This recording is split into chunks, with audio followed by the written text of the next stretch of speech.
Alright, the Aya Brea information is out, or it's been out for a little while, but I'm now covering it. And we're going to find out, see if she's actually good or not, objectively. So she has the CW Earth, and she does have the CW Fire. So how this works is you have to have her in either form for the leader skill to go into effect. Whatever you want to, if you want to have her under this leader skill, you have to shift her form to Brave Shift before battle. And then if you want it to be Earth, then you would shift it to the other side. So she has True Brave Shift, very good. You know, I'll talk about her STMR. Her STMR definitely is worth getting more than one copy, because they didn't make the pages yet, but the second part I believe is useful for anyone. So pretty good. 100% human and demon killer, I believe, and also some TDH. So pretty good. Her vision card, her own vision card's not worth it. It's not worth chasing to get. If you're pulling Aya Brea just for her own vision card, I don't know what's wrong with you, but it's not the way to play. Anyways, she's got some healing stuff and nothing too special here in her base form. It feels like it's just pretty good for like Clash of Wills to, like, you know, wait for the burst turn kind of a thing, because she has this and she has this for some HP barrier, some, you know, status ailment recovery and stuff like that. So obviously she's not meant to be a damage dealer in her base form. She technically could be an okay damage dealer in her base form if you really need it, but I feel like it's not necessary.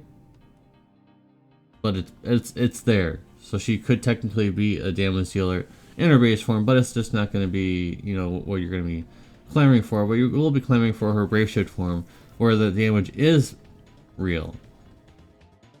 So 60% amp, just permanent, like not permanently, but just you're able to use it over and over again, unlike the other ones where it's only one use. So at least they got that going for them. Whereas, you know, some units only have like 30% amp on their cooldown, so that's not that good anymore. So it's pretty decent. And we don't really care about the ability modifier. What we do care about is this. This is surprising for a non-premium unit. And 220 times max is quite good. The downside, of course, you basically have to add the 100 times anyways, because she cannot use Tidus or Reagan's STMR or something else we'll be talking about. We can't use that for her either. So basically, this is basically adding on Tidus or Reagan's STMR anyways. But it's still good. It's more than 120 times, which is what most units get, even if they're premium. So pretty decent. 150% amp, no restrictions on that, no EX2 needed. So that's also good. And she does get more stats if you go to EX3, but it's okay. Unfortunately, her chain cab is tied to EX2, but I feel like EX2 is, if you're pulling for her, if you're going hard for her, then EX2 is possible. So I feel like that's okay. EX3 is like whale territory, or if you're very, very lucky. So her 180% amp is very easily obtainable, only in Clash Royale, of course, but you only need 0% morale, above 0% morale, so you can use this at any time, whenever you want. Pretty good, right? 180% amp, so that's a huge burst of potential there. Pretty good. And then 680 times plus the 220, so that's really strong. That's really, really strong.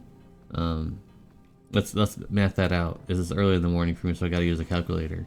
900 times, very good. 40% gun imperil, very good.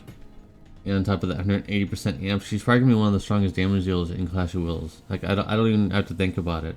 I don't have to look at any spreadsheets or look at anything like that to know that that's gonna be very powerful.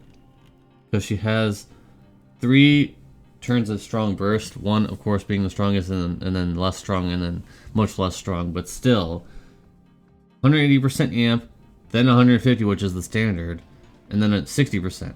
So she has 3 tiers of strong damage dealing burst. Of course, you want to be using the 180% amp when you have the max modifier buff here, to be doing the most damage possible, 900 times with 180% amp, like I don't see how you would even struggle with getting the cap with that much firepower. Plus, if she has a 250% killer for something, 250% killer buff for one of the boss's races, I don't see how you struggle. Especially if you have like a 90% defense break or something. Like I feel like that's just, even with like a weaker Chinger, I feel like that's just so much firepower that like it's almost unnecessary, but at the same time it's so fun to see a damage dealer like this. So very good. There really isn't any downsides. Like I don't really see, like, other than just her on 180% amping and locked to clash wheels, but she does have 150% amp without any restrictions, so she can still be used in dark visions. I feel like it wouldn't be as, like, I don't know, because like it's only 480 times, so I don't know if that would be good, but it's there. And I don't see any downside. She has true brave shift, so like you could stay in either form forever, or shift over to a base form for when you want to set up something again, or just turtle for a little bit. So like there's no downsides really. Normally I would say like, oh, her base form, you know, it's really junk because there's like all this junk here, but there's a lot of useful things here. And she can be used as the damage dealer in her base form. Like I can see it happening. I can see it happening as like some filler damage or something. So I can't, other than like some gripes about the EX 2 and 3 thing, that's just nitpicking gripes at this point, because she has a lot of killers. I can't say anything bad about her. Like the only like I can only nitpick at this point. Like nitpicking the 180% amp lock to clash wheel is fine, but we've had that already happen before, so I can't say that this is the new thing. I can't find any faults, and that's pretty rare for me. So they really did well on this one. I feel like this is something they were actually worked on instead of copying and pasting something. So surprise, surprise, when you actually put in effort, it comes out pretty good.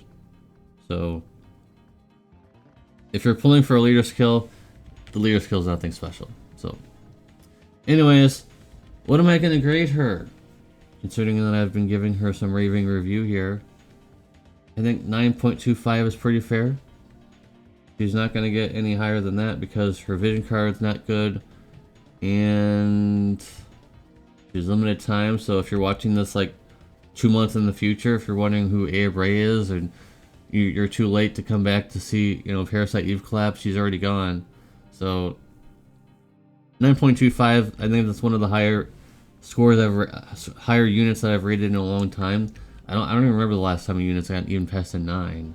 So I think that's already an achievement. That's a huge score for me, for my grading scale. 9.25 is really high. So anyways, let's look at the vision card associated with her step up. And yes, as I dreaded, it is going to be the Tidus Oregon STMR thing, where it's basically the same thing, but it's on a vision card instead, with lower stats than 170 card, and it has nothing to do with morale. So it's just the same thing. It's and then you get 100% amp here, but it's like, this is trash now. Now that we know that if you don't know, JP changed this type of ability to be where it's 100% amp for 3 turns for one ally. So this is trash. Like, I can straight up say with certainty now, because I know some people defended this in the past and said this was good, this type of ability, but now I can say for certain that this is just not good anymore. So the third one is not good, because in the future we'll have 100% amp for 3 turns. Unless they retroactively change all these cards to have that. I really doubt that. We're talking about Gumi here, guys. So I really doubt that's going to happen. The first one is whatever. I mean, it's decent, I guess. But like the second one, if it had 100 times for morale, that would be like an instant buy. Like, you'd have to have this vision card. But it's just Tidus Oregon's STMR on a vision card with lower attack. than 170 card, which you'll most likely be using. So I can't really recommend this vision card. The only way I would ever recommend it is if you have a secondary damage dealer without you don't have another 170 card, then you would just use this, I guess. But like, it's not going to work on Clash Wheels units or morale scaling damage dealers, I guess I should say. So the card's just a pass. If you're pulling on the Aya Brea step up and you want to go all the way, then you'll get this card anyways, and I guess it's just a nice little bonus. And I guess that's what it's intended to be, instead of just chasing it, because there's been a lot of cards in the past where you chase it over the unit. But this time you're chasing the unit over the card at this time. If that's a controversial opinion, I'm raising my hand up. I don't care. I'm just speaking my mind. So, yeah, Aya Brea, wow, it's pretty good. I think it was worth the wait. This, if you don't know, if you're a new player, this has been requested for years. Many years. Many years. And it's finally happening. I think they definitely tuned out a good unit this time. I think they did that. I think they did some good effort.